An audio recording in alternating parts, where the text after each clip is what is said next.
सदा परिभवग्नमभीष्टदोहं तीर्थास्पदं शिवगिरं चिनुतं शरण्यम् प्रत्यार्तिहं प्रणतपालभवाब्धिपोतं वन्दे महापुरुषते चरणारविन्दम् गङ्गातरङ्गरमणीय जटाकलापं गौरी निरन्तरविभूषितवामभागम् नारायणप्रियमनङ्गमदापहारम् वाराणसीपुरपतिं भज विश्वनाथम् वाराणसीपुरपतिं भज विश्वनाथम्। परम श्रद्धे प्रातः स्मरणीय श्रोत्रिय ब्रह्मनिष्ठ श्री सदगुरुदेव महाराज जी के युगल पावन चरणों में नमन करते हुए परम प्रेमास्पद मंचासीन सभी संत महापुरुषों के पावन चरणों में नमन करते हुए आस्थावान प्रबुद्धजन जिज्ञासुजन विद्वजन भक्त भक्ति स्वरूप मातृशक्ति आप सभी की पावन श्रद्धा सबके घट घट में विराजित वो आनंद गंध प्रभु आप सबको नमन करते हुए प्रणाम करते हुए ये धन्य घड़ी धन्य वेला इस ज्ञान गंगा को इस धरा पर लाने वाले भागीरथ के रूप में श्रीमान भगवान साई जी जो रामकृष्ण बाबा के सुपुत्र हैं, उनके हृदय में पूर्वजों का आशीर्वाद, इष्ट मित्रों का आशीर्वाद, सबका सलाह और स्वयं के सुकृत जब फलोन्मुख हुए तो इस प्रयाग को, इस त्रिवेणी संगम को जो ज्ञान भक्ति उपासना तीनों धारा यहाँ बह रही है, इसको यहाँ लाने वाले श्रीमान भगवान साहब जी आप बड़े धन्यवाद। हाँ, तो सभी आ गए, भगवान साहब डीलर के साथ साथ पूरा परिवार आ गया, मान लेना। बोले सदगुरुदेव भगवान की। भागीरथ तो एक होता गोता, उसमें सभी लगा लेते मिल करके। तो आइए अपने मन वाणी को पुनः पावन करते हुए 2 मिनट के लिए भगवान से प्रार्थना करेंगे। हे मेरे परमात्मा हम सब तेरी आत्मा, विश्व बने धर्मात्मा कर पापों की खात्मा। हे मेरे परमात्मा हम सब तेरी आत्मा, विश्व बने धर्मात्मा कर पापों की खात्मा। हे मेरे परमात्मा हम सब तेरी आत्मा, विश्व बने धर्मात्मा कर पापों की खात्मा। बोले सदगुरुदेव भगवान की जय हो। एक सद्विप्रा बहुधा वदंती, वो परमात्मा वो सच्चिदानंद घन एक है। और विद्वानों ने, मनीषी जनों ने, महापुरुषों ने अनेकों प्रकार से उनको कहा है, समझाया है। तो जिनकी समझ में जैसे आ जाए तो जीवन धन्य हो जाएगा। वेद में 1 लाख मंत्र ऋचा है, 3 कांड है। पहला है कर्मकांड, इसमें 80,000 मंत्र काम आते हैं, कर्मकांड बड़ा है। दूसरा उपासना कांड, उसमें 16,000 मंत्र काम आते हैं। तीसरा है ज्ञान कांड में, जिसमें 4,000 मंत्र काम आते हैं, इनको वेदांत कहते हैं। ये वेदांत अपना निज स्वरूप का बोध, स्वयं को ही अनुभव करने योग्य ये तत्व है। जो जान लेता है धन्य हो जाता है, और जो अनुभव होता है उसका कथन करके आए हुए शरणापन सभी को जोड़ करके उस परमानंद में समावेश करा देते हैं। ऐसे हैं कि संत महापुरुष मनीषी जन। तो देखिए, उस परमात्मा को जानने के लिए, जनाने के लिए, पाने के लिए ये मानव जीवन मिला है। इसके द्वारा ही उसको जाना जाता, उसको माना जाता है, उसको सुना जाता है, उसको धारण किया जाता है। जो सबके अंदर पहले भी था, वर्तमान समय में है और शरीर के छूट जाने के बाद भी जो रहने वाला है, वही सच्चिदानंद घन है। और उसको जानने का सबको समान अधिकार है, मानव मात्र को। और मानव से इतर प्राणी ये कुल भोग योनि है, भोग भोगने का इनको अधिकार है, कर्म करने का अधिकार नहीं है। कर्म करने का अधिकार और साथ साथ अपने जीवन को धन्य बनाने का अधिकार केवल मनुष्य मात्र को है। तो देखिए, इस मानव शरीर में 4 अवस्थाएं होती है। पहली अवस्था है विद्या पढ़ने की। और विद्या 2 प्रकार की होती है, लौकिक विद्या और आध्यात्मिक विद्या। लौकिक विद्या संसार के भोग प्रदान करती है, सुख सुविधा देती है। और आध्यात्मिक विद्या लोक और परलोक को पावन पवित्र बना देती है और जीते जी इस शरीर से उस अविनाशी तत्व को लखा देती है।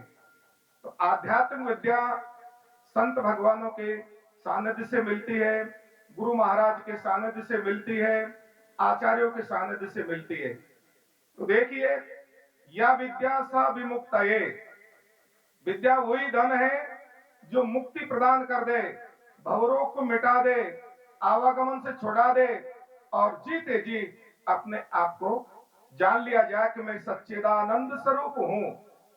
तो इसी को जनाने के लिए ये ज्ञान यज्ञ रखा जाता है। इस ज्ञान यज्ञ के माध्यम से और मानव अपने आप को पहचानता है और अपने आप को जान करके धन्य होता है। तो देख, और दूसरी अवस्था है धन कमाने की, क्योंकि बिना, ये युग इसका नाम है अर्थ युग। बिना अर्थ के यदि आप बल्ब जोड़ेंगे ना, वो भी प्रकाश नहीं करेगा। ये अर्थ युग है, अर्थ के बिना कोई काम होगा नहीं। आप सत्संग करेंगे तो अर्थ की जरूरत, परिवार का पालन करेंगे अर्थ की जरूरत, बच्चों को पढ़ाएंगे अर्थ की जरूरत, अपनी जो भी सुख सुविधा बनाएंगे सब में अर्थ की जरूरत है। तो पहली अवस्था है विद्या पढ़ने की, दूसरी अवस्था है धन कमाने की। और धन के 4 बटन यहाँ है, 4 हकदार हिस्सेदार। धन के भागी 4 है, धर्म अग्नि नृप चोर, जेठे के अपमानते 3 करे हड फोड़। धन वही धन है जिसकी प्रथम गति, जो शुभ कार्य में लगता है, अच्छी जगह लगता है, दान पुण्य में लगता है और अनाथ की सेवा में लगता है, गरीबी के सहयोग में लगता है, तो वो धन धन्य होता है। समझना चाहिए कि भगवान नारायण की और पावन शक्ति लक्ष्मी हंस वाहनी होकर के घर में आई है, जो अच्छे कार्य कराती है। और जो छल कपट बेईमानी पूर्वक जो धन कमाया जाता है, उस घर में उलूक वाहनी लक्ष्मी का पदार्पण होता है, दिन में अंधा बना देती है। उस बाता नहीं, देखता नहीं, रुचता नहीं, भाई को भाई ने मानना, परिवार को परिवार ने मानना और अपने कर्म धर्म से विमुख हो जाता है। ये उलूक वाहनी लक्ष्मी का आशीर्वाद होता है। इसलिए भगवान विष्णु नारायण की जब उपासना करेंगे, सच्चिदानंद घन की उपासना करेंगे, देवादिदेव महादेव की उपासना करेंगे, गुरु महाराज के शब्द का चिंतन करेंगे, तो घर में आनंद ही आनंद रहेगा और हंस महानी माँ का आशीर्वाद सदैव बना रहेगा। तो धन के भागी 4 है, धर्म अग्नि नृप चोर, जेठे के अपमानते 3 करे हड़फोड़। जिस घर में सुकृत शुभकारी नहीं होता, वहां पर ये 3 जो छोटे बटनिया वो हड़फोड़ शुरू कर देते हैं, अनेक प्रकार की आपत्तियां आ जाती है और वहां व्याधियां बढ़ जाती है। तो प्रथमे नार्जितो विद्या, द्वितीया नार्जितो धनम, तृतीया नार्जितो धर्मा, चतुर्थे किम करिष्यति। चौथी अवस्था में कुछ नहीं बनेगा। पहली अवस्था का आदर कर लिया तो दूसरी अवस्था सुधर जाएगी, धन पास में होगा, शुभ कार्य करेंगे, धर्म कार्य करेंगे, अपने जीवन को भक्ति से जोड़ेंगे, सत्पुरुषों का संग हम करेंगे, तो हमारा जीवन इसी जीवन में, इसी शरीर से, और हम उस पवित्र सच्चिदानंद घन परमात्मा जिसके लिए तड़फन है उसको हम पालेंगे। और बिना तड़फन के वो मिलता नहीं। तड़पन कैसी होनी चाहिए कि लगन लगन सब कोई कहे, लगन कहावे सोए, और लगन वही सच्ची जिसमें तन मन की भी सुध नहीं रहे।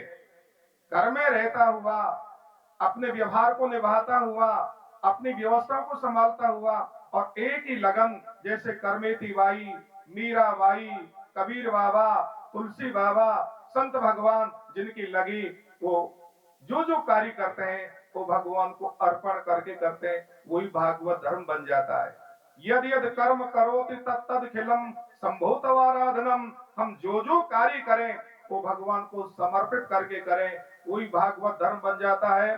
और भागवत धर्म एक ऐसा शुभ धर्म है जो जहां रहे, जिस स्थिति में रहे, और वहां से आगे बढ़ा करके सच्चिदानंद घन परमात्मा को मिला देता है।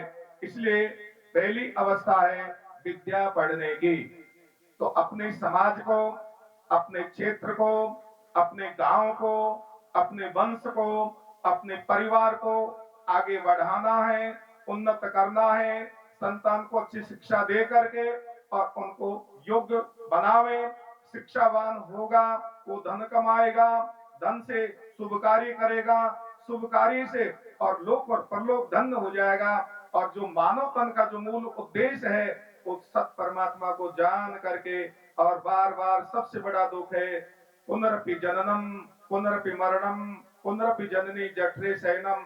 जन्म ना मरना, जन्म ना मरना भवरोग लगा है। इससे छुटकारा पा करके जीते जी और जीवन मुक्ति का आनंद लेकर के धन्य हो जाएगा। ये धन्यता पाने के लिए ही जीवन मिला है।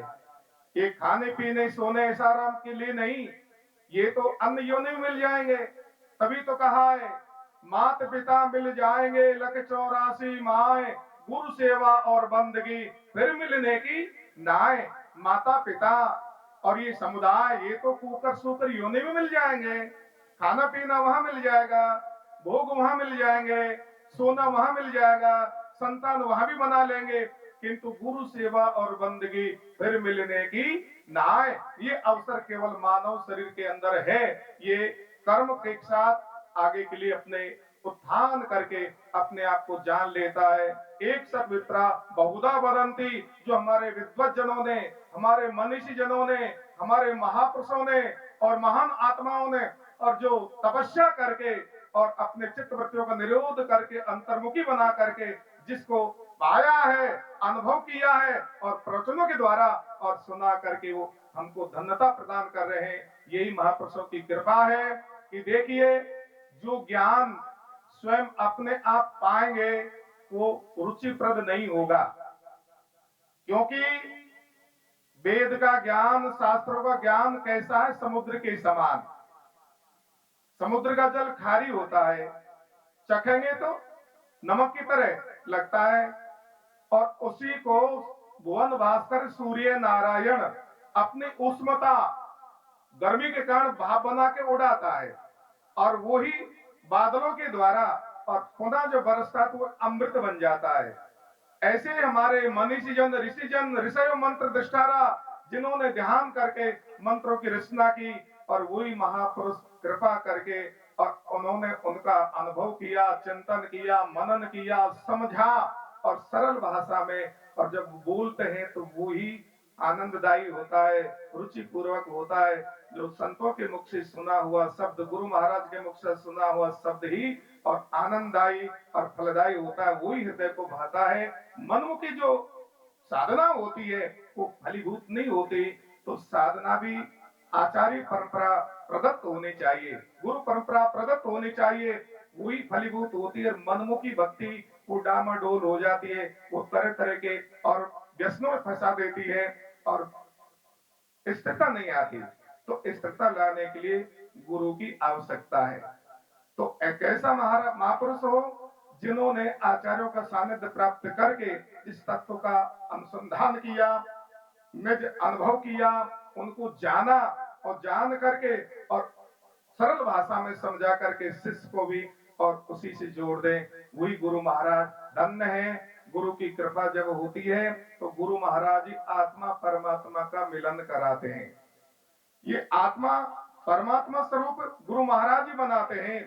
तो इसलिए प्रथमे नार्जितो विद्या, द्वितीय नार्जितो धनम, तृतीय नार्जितो धर्म, चतुर्थे किम करिष्यति। जो कुछ करना है जब समझ आवे कर लेना चाहिए, बुढ़ापे के भरोसे नहीं छोड़े, क्योंकि वृद्धावस्था आएगी, शरीर में सब प्रकार की कमजोरी आ जाएगी, इंद्रियां शिथिल हो जाएगी और अनेकों व्याधियों से ग्रसित हो जाएगा। इसलिए नहीं हो पाएगा। तो वो अभ्यास वही काम करेगा जो हमने पहले अनुभव किया, जाना, रुचा, सीखा, वही काम आएगा। इसलिए अभ्यास करिए, संतों की वाणी का आदर करिए। हम संतों की वाणी और अमृत को सुनने के लिए आए, आपके साथ जोड़ करके हम आनंद लेंगे। आगे और भी महापुरुष हैं जिनके दिव्य और भव्य वाणी का आनंद लेकर के अपने मन वाणी को सराबोर करें। बोले सच्चे दरबार की, गुरु